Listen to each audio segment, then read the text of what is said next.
Seorang tentara Israel dilaporkan tewas ditembak Brigade Al-Qassam.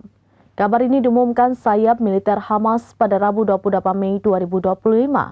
Mereka mengaku bahwa penembak jitu Al-Qassam menembak jatuh dan melukai langsung seorang tentara Israel.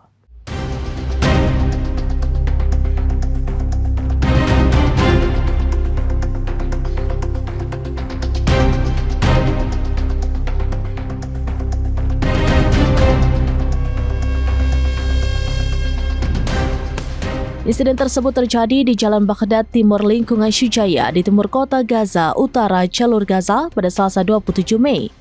Dari video yang mereka bagikan, pejuang Al-Qassam mulanya mengamati situasi sekitar. Seorang IDF lantas terdeteksi berada di sebuah jendela di tengah bangunan yang rusak. Penembak jitu sayap militer tersebut lantas mengunci keberadaan musuh. Tidak berselang lama, perlawanan meluncurkan tembakan tepat mengenai sasaran.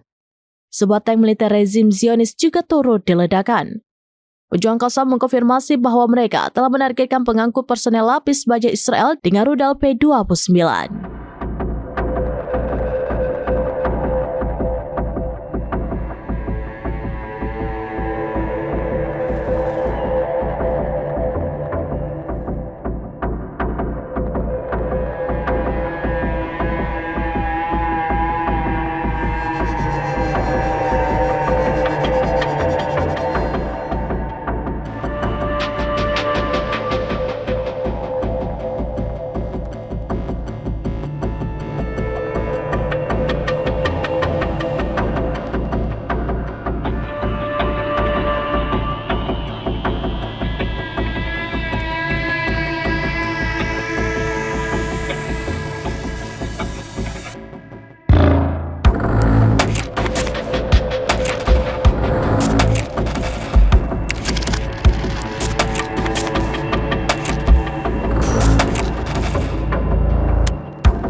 Download Tribun X sekarang, menghadirkan lokal menjadi Indonesia.